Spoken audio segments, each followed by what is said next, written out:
Fala pessoal, Marcelo aqui na área, professor Marcelo do cursinho Sinter, e hoje a gente está aqui com a gravação da correção dos exercícios de Ciências Humanas da prova COTIL 2025, processo de 2025. Vamos começar então? Questão 33, a primeira questão aqui, já da área de História, sobre uma gravura de um cara chamado Theodore de Bry, tá? Sobre a gravura, então, de Theodore de Bry, é uma representação aí. Vamos lá para a questão, então. A gravura de Theodore de Bry representa Cristóvão Colombo com seus homens como indivíduos humildes, sem qualquer tipo de armamento ou vestimenta. Galera, aqui a gente tem a representação, então, de Cristóvão Colombo, já está, inclusive, até na legenda, né, da chegada do Cristóvão Colombo na América, né, chegada nas Bahamas, então, na América Central. Vamos lá. A imagem é claramente os indígenas ofertando aqui algumas coisas. Se a gente der um zoomzinho aqui, eu consigo ver, inclusive, talvez algumas relíquias de ouro, aí, alguns presentes de ouro, alguma coisa assim, né, aos europeus, né? Não sei se de fato esse é Cristóvão Colombo, pelo que a gente está vendo na descrição da imagem mas se a gente não soubesse, né, dá para ver claramente pelas vestimentas, pelo contexto aqui das caravelas chegando ali, importante símbolo ali atrás da cruz sendo erguida ali, né, com pessoas que estão com vestimentas muito diferentes dessas que são, evidentemente, os nativos. Então, a gente tem um contraste aí de população, um contraste de paisagem nesse sentido também, né? E aí, dentro dessa análise, a gente já consegue até ver o que o nosso exercício quer, tá? Obviamente que não é essa primeira, tá? O Cristóvão Colombo não está sendo retratado com humildade, né? Com um indivíduo humilde, né? Sem qualquer tipo de armamento, até porque eles estão aqui com as suas espadas, mesmo que empunhaladas. O Cristóvão Colombo, se ele for de fato esse cara primeiro aqui, ele está com uma lança na mão, né? Não que ele esteja numa atitude ali hostil, mas ele está sendo retratado ali não como uma pessoa humilde, mas como alguém que está recebendo presentes desses indígenas que já estão se colocando aí de uma forma talvez até mais submissos, né, mais gratos com essa chegada, talvez, né, ofertando presentes, então como boas-vindas nesse sentido, né? Os nativos são retratados na gravura como figuras dominantes e agressivas, muito pelo contrário. É o que eu acabei de comentar com vocês. A paisagem nas gravuras é composta por elementos típicos da Europa, como florestas temperadas. Tem até elementos típicos da Europa, né? Mas a gente, como está inclusive na nossa legenda, a gente nem consegue entender isso como um ambiente europeu, de fato. Certo? Então, a nossa única alternativa aí seria a D. A gravura de Theodore de Bry mostra a chegada de Cristóvão Colombo como um triunfo, com os nativos oferecendo presentes em sinal de boas-vindas. Alternativa D, então, pessoal, alternativa correta. Próxima questão. Questão 34. Com o crescimento populacional nas regiões onde se concentrava o ouro de aluvial, o ouro de aluvião, desculpa, esse ouro que é encontrado aí na margem do rio, no leito de rio e tudo mais, tá? Atual estado de Minas Gerais, a necessidade por gêneros alimentícios e itens de sobrevivência estimulou o comércio e o tropeirismo. Em consequência, surgiu uma série de novos caminhos que facilitaram o transporte das mercadorias para as zonas do sertão do território. Mas o processo até o estabelecimento de novas rotas e de medidas para o abastecimento dessas regiões ficou marcado por crise de fome e que assolaram as famílias inteiras da região, então.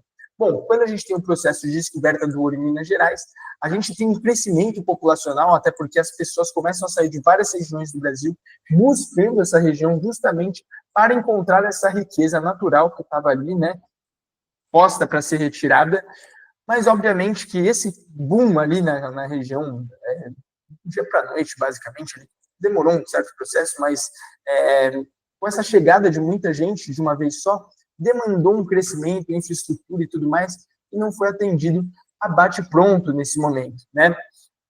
Então, a gente tem crises de fome, crises de infraestrutura sendo geradas justamente por causa dessa descoberta nesse primeiro momento, beleza?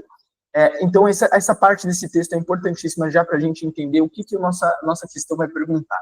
Vamos lá. Com base no texto acima, qual das afirmativas a seguir está correta? A descoberta do ouro nas regiões de Minas Gerais assegurou a riqueza e segurança alimentar imediata para todos, exatamente o contrário que ele está dizendo nessa última parte do texto, né? Imediata não, pode até ser que as pessoas vão enriquecer e tudo mais, né? Depois vai ter um certo desenvolvimento estrutural na região e beleza, mas logo de cara gerou crise, é isso que o texto fala, beleza?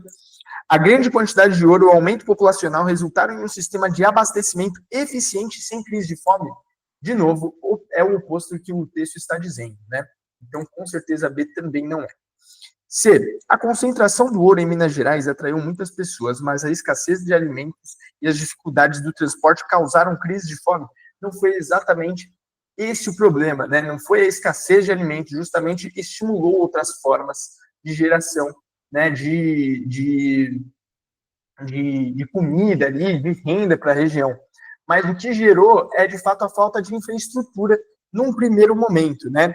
Então, com certeza, aí a gente já está falando dessa questão da falta de infraestrutura, tá? O crescimento populacional e a riqueza gerada pelo ouro evitaram as crises? Com certeza não. Então, aí a gente tem a resposta correta como alternativa C, pessoal. Todas as outras, né, tanto a quanto a B, quanto a D, estão no texto. Aqui, mesmo se você não sabe do que o texto está falando, e você faz uma mínima interpretação, principalmente dessa última parte do parágrafo, né, que não é o texto inteiro, mas é um trecho, né? Então, se você faz a mínima interpretação, você consegue entender essa questão. Não é uma questão conteudista de fato, né? Existe todo um conteúdo por trás? Claro que sim, mas ele já está posto no próprio trecho, né? E a interpretação desse trecho já nos fala que a alternativa C é a alternativa correta, então. Alternativa C. E vamos para a próxima. Questão 35, questão de história. Observe a imagem a seguir e analise as afirmativas e assinale a alternativa correta. Bom, essa imagem, só por curiosidade, aqui no nosso cursinho a gente também usa ela nas aulas de história, tá? Vamos lá. Os nativos negreiros garantem condições, os navios negreiros, desculpem, garantem condições confortáveis de viagem? Bom, com certeza não, né? Tudo que a gente consegue estudar sobre esse período, que é o período da escravidão, desse novo modelo de escravidão que se contrapõe à escravidão do mundo antigo, né? Esse modelo que comercializava e gerava todo um mercado em cima desse comércio de pessoas, né? Esse modelo, ele não previa nenhum tipo de ação humanitária para esse comércio, obviamente, até porque se a gente está falando de comércio de pessoas por pessoas, a gente já está desumanizando, né, os escravizados, com certeza. A relação de escravizado já é uma relação desumanizadora por si só, principalmente nesse momento, tá?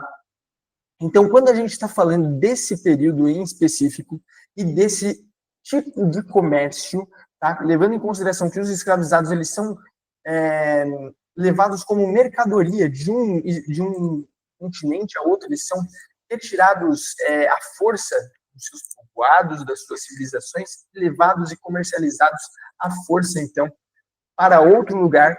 A gente já prevê aí toda uma questão de desumanização dessa população, certo? Dessas populações, porque não foi uma população só. Então, a própria imagem ela já diz que não existe nenhum tipo de conforto, né, e nenhum tipo de pensamento quanto a esse conforto, e a gente já entende pelo contexto que não existe, de fato, a preocupação com esses cíveis. Beleza? Então, a com certeza não é. B. Os navios negreiros representam uma forma humanitária, exatamente o oposto disso, né? Humanitária de migração, não. A gente está falando de um período de escravidão onde pessoas eram vendidas e compradas, certo? Vendidas e retiradas das suas populações, dos seus povoados, à força, certo? É uma prática extremamente, então, agressiva, desumanizante e enfim, com todas as complexidades que isso vai gerar para a nossa história e para a nossa civilização hoje em dia. Beleza?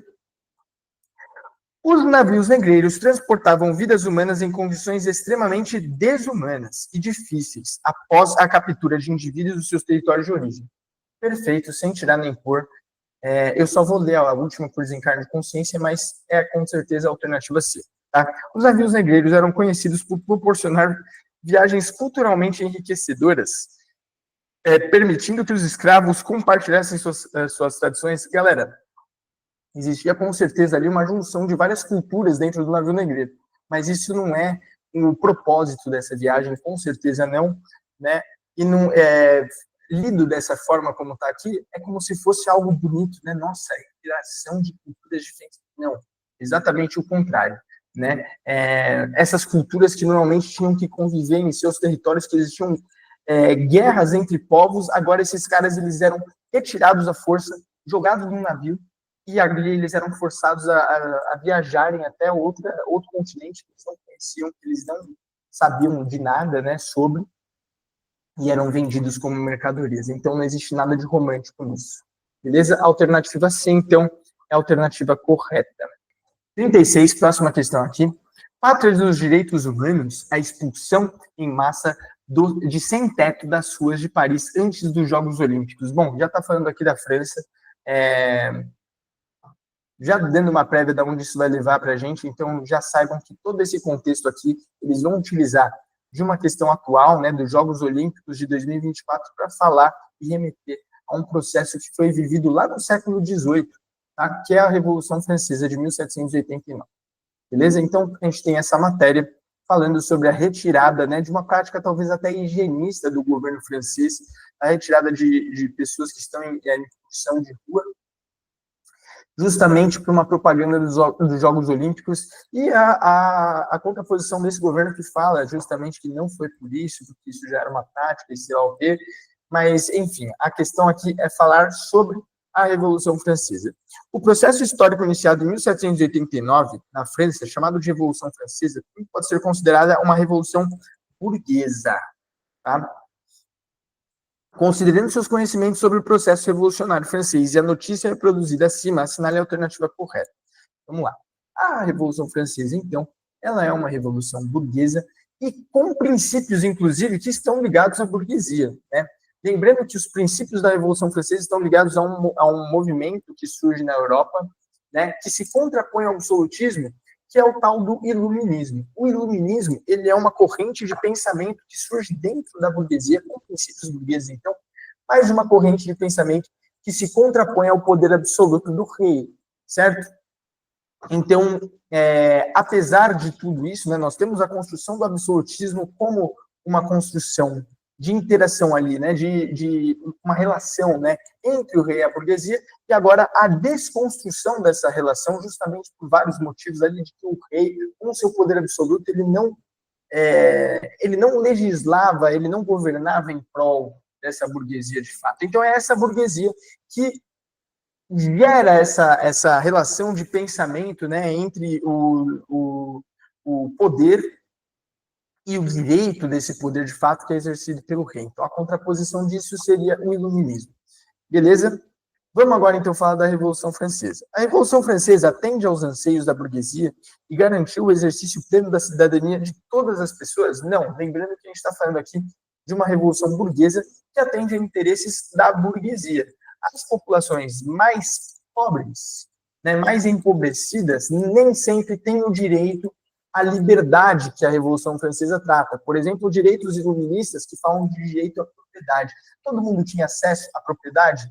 Não. O burguês ele começa a ter acesso à propriedade porque ele começa a ter acesso ao dinheiro, né? A partir aí não da Revolução Francesa, mas a partir aí do surgimento da burguesia de fato, né? Com o passar dos anos, o burguês com o seu recurso agora monetário, ele passa a ter direito à compra até de títulos de nobreza, muitas vezes, certo?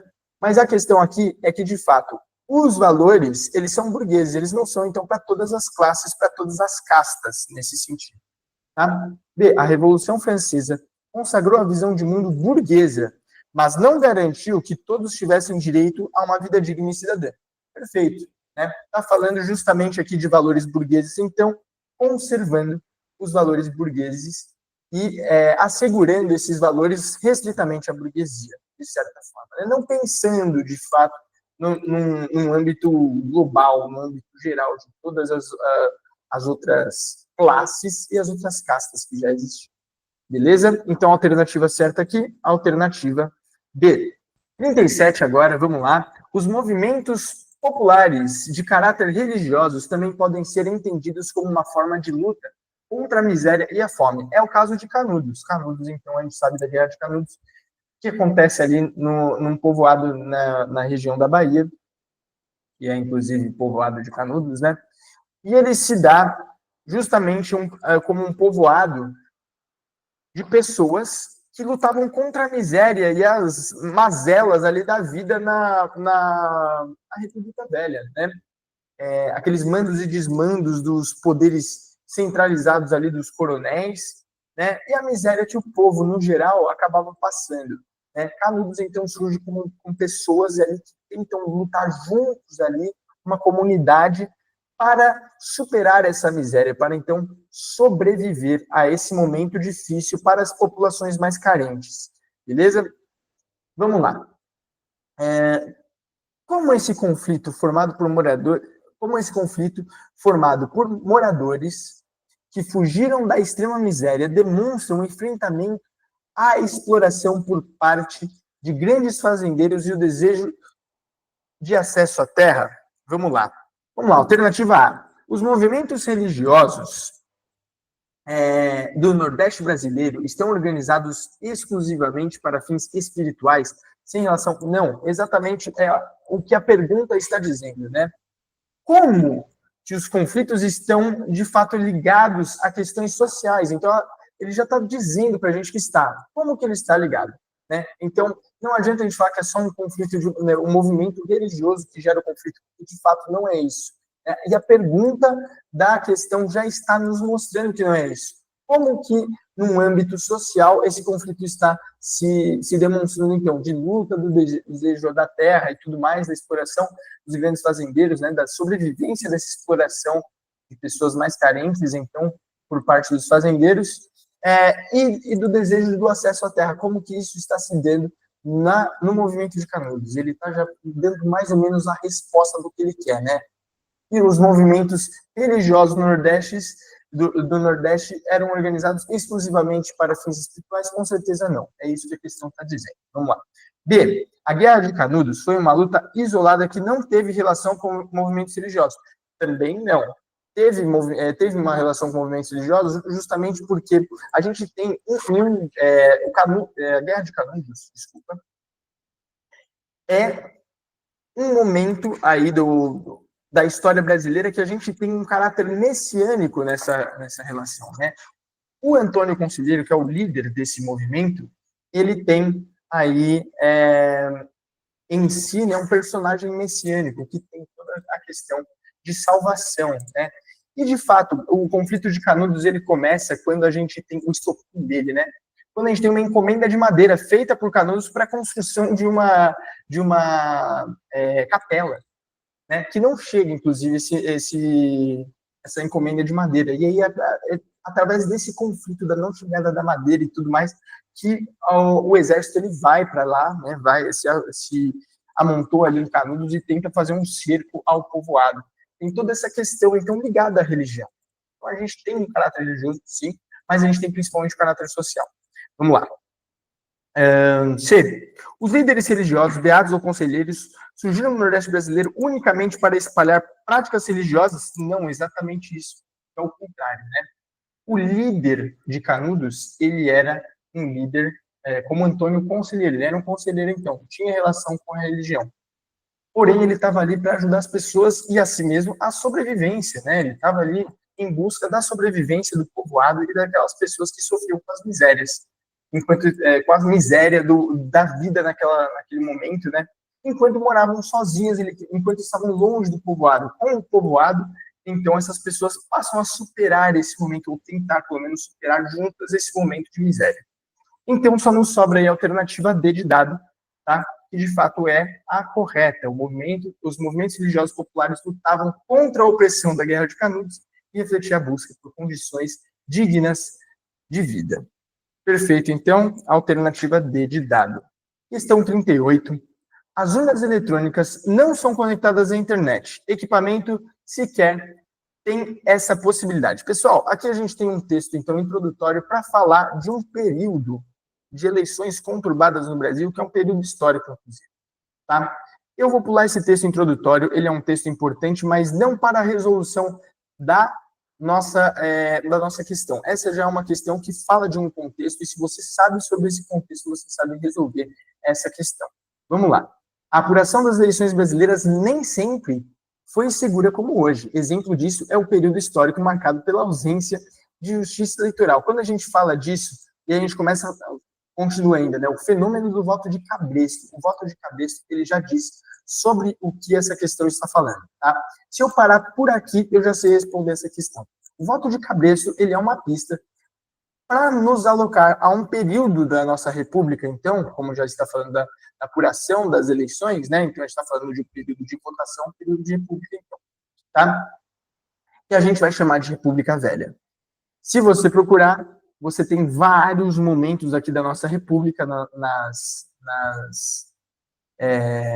nas respostas, mas o único que fala sobre República Velha é a alternativa C. Então, essa daqui é bem mais precisa. Se você sabe sobre o contexto, você sabe da República Velha, você sabe o que é o voto de cabresto, que é justamente aquela ideia do eleitorado sendo manipulado para votar os candidatos que eram necessários para aquelas elites, né? Que estavam ligadas ali ao café, que estavam ligados ali a cana-de-açúcar, bem, né? Os grandes proprietários e os coronéis. Então, a gente está falando do coronelismo e da República Velha. Tudo bem? Alternativa C de casa. Questão 39. O povo Krenak, tendo sido perseguido desde o período colonial brasileiro, tem suas terras demarcadas e homologadas em 2001. A terra indígena Krenak foi acometida por uma tragédia ambiental em 5 de novembro de 2015, quando ocorreu o rompimento da barragem do Fundão, das empresas Samarco, Vale e BHP, na cidade de Mariana, no Rio Doce. E o Rio Doce, foi contaminado com rejeitos minerais. Ailton Krenak, que tomou posse aí da Academia Brasileira de Letras, por meio de sua militância e suas obras, denuncia a separação entre a natureza e a cultura que hierarquiza os seres vivos, submetendo os não-humanos segundo interesses econômicos. Com base nessas informações, leitura do texto da Enciclopédia de Antropologia, assinale a alternativa correta. Vamos lá. Devido às práticas de mineração do povo Krenak, já vamos excluir essa daqui nesse ponto, porque ele não está falando das práticas de mineração do povo Krenak, ele está falando das práticas de mineração das empresas Samarco, Vale e BHP, tá? Então, não está falando disso, não existe prática de mineração do povo Krenak nesse sentido aqui, nesse contexto, tá? Não é alternativa A, não tem como ser. A demarcação das terras indígenas é um obstáculo para o desenvolvimento econômico do país e pode levar aos desastres ambientais. Olha, se é um obstáculo ou não para o desenvolvimento econômico, nós não vamos discutir aqui. A questão é a demarcação das terras indígenas, a lei, então, que garante os direitos de povos indígenas a acesso a terras, né? É essa lei que gera desastres ambientais? Com certeza não, até porque são os povos indígenas que mais cuidam, né, do meio ambiente, são os povos indígenas que têm ótimas relações, então, de sustentabilidade com o meio em que eles vivem, né? Então, com certeza, também não é a B. Fechou? C. O povo Krenak, assim como os outros povos indígenas do Brasil, seu modo de vida, pressupõe a integração e a preservação da natureza? Essa, sim, com certeza, a gente pode levar em consideração. Beleza? Que os povos indígenas do Brasil pressupõem a integração e a preservação da natureza. Beleza? E a D, o rompimento da barragem de Mariana e, consequentemente, a contaminação do Rio Doce foi um processo ocasionado por catástrofes naturais? Com certeza não. O rompimento da barragem de Mariana foi devido à falta de manutenção que essas empresas, Samarco, Vale e BHP, geravam ali nas suas barragens, né, onde eles faziam essa atividade de mineração. Então, foi a negligência dessas empresas com relação à sua atividade econômica que gera todo esse processo, todo esse desastre, né, que não é nada natural, é um desastre de população antrópica. Foi bem? Alternativa C, então. Questão 40, então, o ataque do Hamas contra Israel em 7 de outubro de 2023 chocou pela brutalidade. Cerca de 1.200 pessoas, 1.200 israelenses, entre soldados e civis, foram mortos ou sequestrados, o que levou o Estado judeu a uma situação de paralisia, medo e raiva sem precedentes nos últimos 50 anos. Israel respondeu imediatamente ao dia 7 de outubro com uma campanha acachapante. O que significa acachapante? Uma campanha brutal nesse sentido, então, de choque e pavor, matando até agora pelo menos 40 mil palestinos em Gaza. Dos muitos eram civis e crianças. Dizimou amplas parcelas do território sitiado e deixando-os inabitáveis. Bom, então a gente está contextualizando um acontecimento recente para a gente retomar o passado, o que já aconteceu nessa região. Tá? Abaixo, assinale a alternativa que apresenta uma das razões para o início do conflito entre Israel e o povo palestino. Então, vamos lá. O Estado de Israel ele é fundado em 1947, inclusive, a nossa questão correta aqui é a questão de alternativa A, eu já vou marcar, porque ela já... Opa, marquei a A e B aqui. A. Porque ela já fala para a gente exatamente sobre... Ela já remonta a esse início, tá? Como que é fundado o Estado de Israel? Após a Segunda Guerra Mundial, com toda aquela questão do antissemitismo promovido pelo nazismo, o mundo todo ele está meio chocado com essa questão, certo? Todo mundo parou para olhar essa pauta que já existia, né?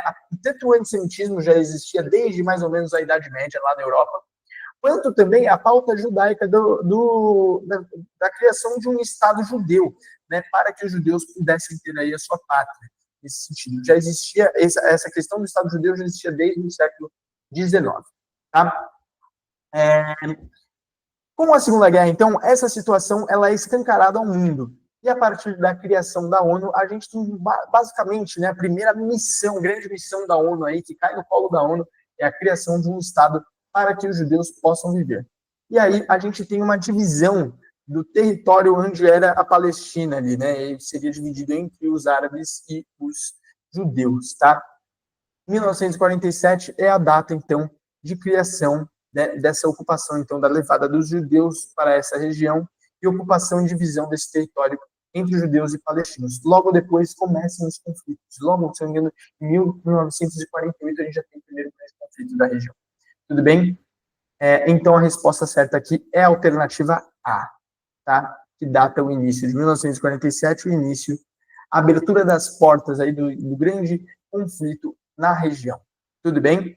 Questão 41, geografia, vamos lá. Observe a figura ao lado. Ela faz menção a que processo? Bom, a gente tem uma figura, então, de um cara pilotando um caminhão que está ali colhendo com esse caminhão, então, uma plantação, enquanto várias pessoas, né, caracterizadas aí de, provavelmente, trabalhadores dessa região, né, de uma zona rural, então, um pezinho nas costas, um pezinho na bunda, tomaram um pezão na bunda aí dos seus patrões, provavelmente, tá?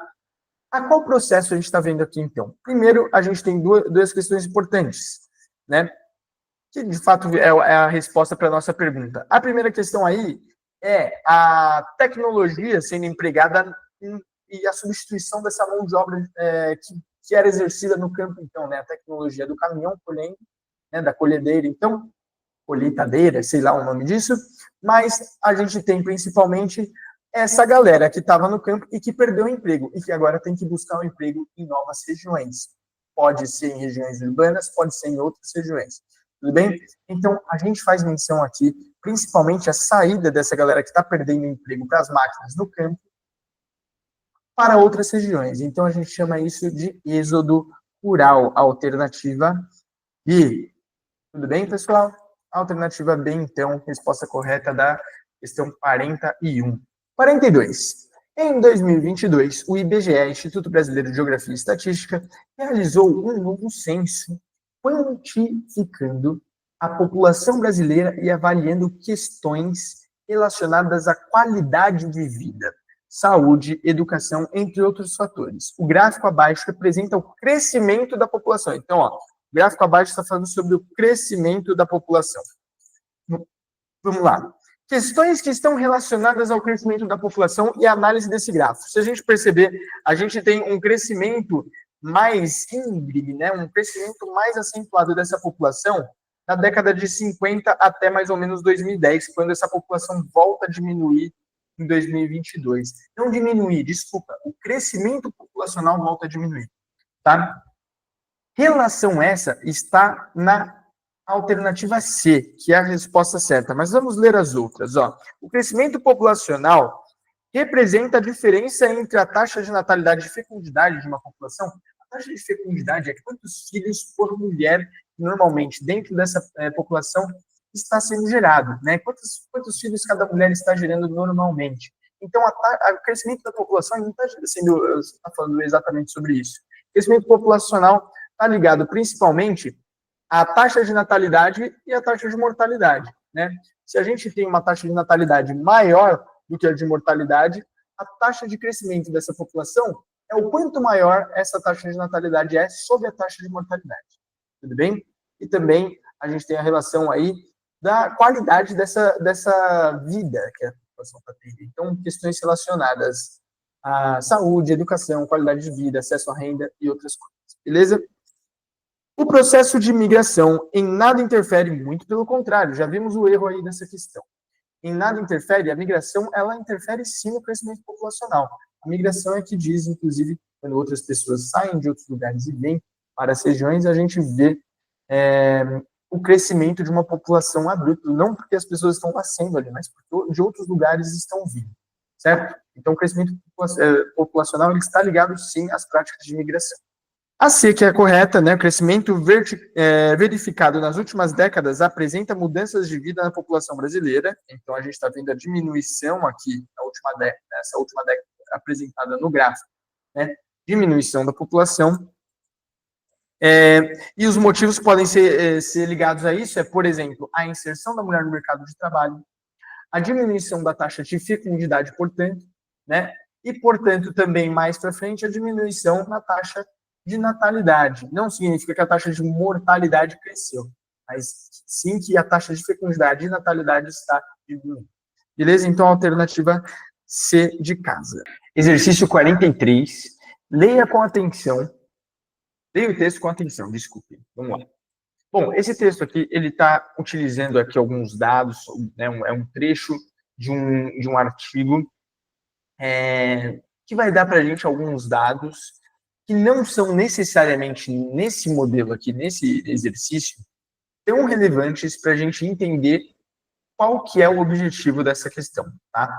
O objetivo ele já está no enunciado, e o enunciado está um pouco abaixo do texto. Vamos lá.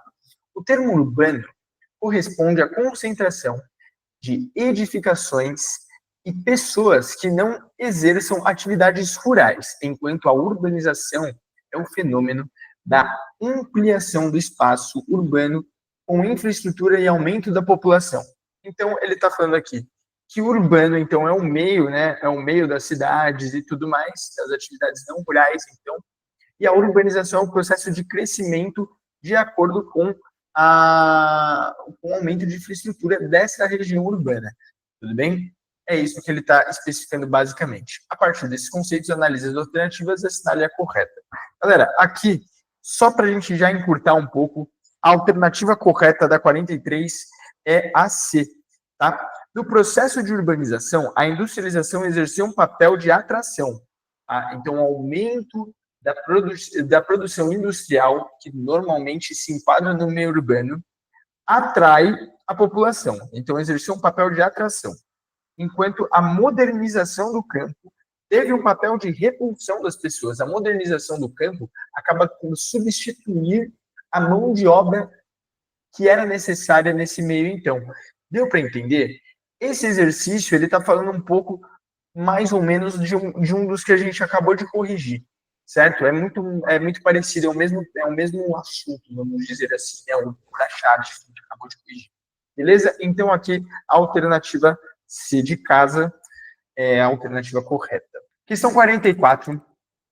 Em maio deste ano, o estado do Rio Grande do Sul foi tomado por uma tragédia sem precedentes. As enchentes que devastaram diversas cidades na região foram resultado do encontro de uma grande massa de ar fria vindo da Argentina com massa de ar quente e seca, estacionada na porção central do país. Porém, as chuvas não são o único fator condicionante das enchentes. Vamos lá. Ele está falando aqui, então, sobre as enchentes, sobre a questão que assolou o Rio Grande do Sul no ano passado. Beleza? O que ele está perguntando nesse texto? Vamos grifar algumas coisas, né? A palavrinha exceto, que já está destacada aqui, é a palavra mais importante dessa questão. Então, exceto significa o que se exclui, né? O que não é verdade dentro dessas condições aqui, né? Os termos abaixo contribuíram para reduzir os danos, né? Então, o que não contribuiu para reduzir os danos é o que a gente tem que colocar, porque é o que, exceto, o que não contribuiu, então, de fato, beleza? É a negação nessa questão. Vamos lá. Nesse exercício, a gente tem, então, o que não ajudou, no que não contribuiu para a redução dos danos, é a ocupação das áreas de planícies fluviais, certo? A ocupação, então, de áreas próximas ali às planícies fluviais, que são responsáveis pela absorção da chuva. A ocupação dessas áreas agravam o problema da enchente e agravam a gravidade, então, de tudo que aconteceu. A resposta certa, então, pessoal, alternativa B, de bola. Beleza? Questão 45. Após atingir a região da Serra, passar pelos vales e inundar a região metropolitana, a água chegou à região sul do Rio Grande do Sul. As cidades de São José do Norte, São Lourenço do Sul, Pelotas e Rio Grande do Sul estão em estado de alerta máximo. Milhares de pessoas precisam sair de casa. Vamos lá. Essa questão aqui é uma questão de escala cartográfica. Tá? Existem dois tipos de escala cartográfica que a gente estuda na cartografia, que são elas no caso, né? A gente tem a escala numérica e a escala gráfica. A escala numérica, ela sempre dá as unidades de medida, normalmente, né? Ela sempre dá as unidades de medida para a gente em centímetros. E aí a gente tem aqui, ó, considerando que em um mapa com escala de 1 por 74 milhões, ou seja, 74 milhões de centímetros, 1 centímetro por 74 milhões de centímetros, a distância entre São José e a distância, né, de São José do Norte e São Lourenço do Sul é de apenas 2 centímetros, determina a distância real entre as duas cidades. O que a gente tem que fazer aqui? Ele está falando que nesse mapa, a cada 1 centímetro desenhado, eu tenho a representação de 74 centímetros, 74 milhões de centímetros da vida real. Beleza? Ele quer saber quantos centímetros tem, né, em quilômetros, mas quantos centímetros teria em 2 centímetros desenhados no mapa. Aqui a resposta já está meio simples, a gente não precisa nem fazer conversão de unidade nem nada. Vamos lá, ó. Se ele quer saber em 2, significa que em 2 centímetros, cada 2 centímetros do mapa, eu tenho essa medida aqui multiplicada por 2. Então, 74 milhões vezes 2 daria 148 milhões de centímetros. Se eu não sei escala, se eu não sei a conversão, e eu bato o olho nesse número aqui, ó, 148 milhões de centímetros, vamos lá para a resposta de qual que vocês acham que se encaixaria, né? 142 centímetros deve ser 148 quilômetros, 174 quilômetros, 213 quilômetros ou 232 quilômetros. Essa tá meio óbvia, né? Essa tá meio na cara. 148 milhões de centímetros é o equivalente a 148 quilômetros. É só a gente cortar esses zeros, né? Para a gente fazer a conversão de escala, quando a gente tem a nossa escala lá do cagada 1 decimole, que vocês já devem ter aprendido aí na geometria, é só a gente ir cortando zeros e andando as casinhas da vírgula, né? Então isso é bem tranquilo. E quando a gente faz essa conta aqui de multiplicar esses centímetros aqui por 2, o resultado já fica evidente para a gente. Beleza? Próxima questão. Questão 46. O Ministério Público da Taranã abriu uma investigação criminal contra opositores do presidente Nicolás Maduro, devido à publicação de uma contagem paralela com as atas dos resultados das eleições em 28 de julho. Gente, Nicolás Maduro, nós já sabemos da região em que a gente está falando aqui, de qual lugar que é do mundo, né? Se a gente não sabe, eu vou explicar melhor para vocês já já. A informação foi publicada nesta quarta-feira pelo Procurador-Geral Tarek William Saab. Desde a eleição, o país enfrenta uma onda de protestos convocados pela oposição. Ao menos 24 pessoas morreram e cerca de 2.000 foram detidas. Ele está falando aqui, pessoal, de uma notícia que aconteceu no ano passado sobre as polêmicas eleições na Venezuela. Detalhe, nessa questão em específico, a gente tem aqui, ó, Ministério Público da Venezuela abre investigação criminal contra a oposição. A resposta foi dada, ó, o Ministério Público da Tananã, Venezuela, foi dada aqui no próprio enunciado, sem querer, imagino eu, por quem fez a prova, né, pela Cortil em si, pelo cursinho. Tudo bem? Então, nesse caso aqui, eu nem precisaria explicar para vocês que Nicolás Maduro, ele é o presidente da Venezuela desde 2013. Ele está há 11 anos lá no poder e por isso que deram, ele abriu eleições nesse último ano e tiveram várias polêmicas envolvendo isso, tudo bem? Porque ele ficou de novo no poder, e, enfim, tem toda uma questão ali sobre geopolítica da região. Tá? A gente tem questões, inclusive, envolvendo o Mercosul e questões políticas entre a política brasileira e a política venezuelana sobre isso. Tudo bem? Mas o que é importante aqui dessa questão é que a resposta está na alternativa D, Venezuela, e essa resposta está no próprio enunciado. Fechou? Próxima questão. Questão 47. Indígenas são barrados em reunião sobre marco temporal no STF. Barroso pede desculpas. Pessoal, essa questão do marco temporal é o que determina a legitimidade do direito à terra dos indígenas, no caso, que foi autorizado, ele foi promulgado a partir de uma lei chamada Lei de Demarcação de Terras, que é de 5 de outubro de 1988. Beleza? Então, o marco temporal, ele diz que a partir dessa data estaria sendo contado essa determinação do marco de terras, então, e aí a gente teria a demarcação das terras indígenas e o direito desses indígenas à terra a partir dessa data.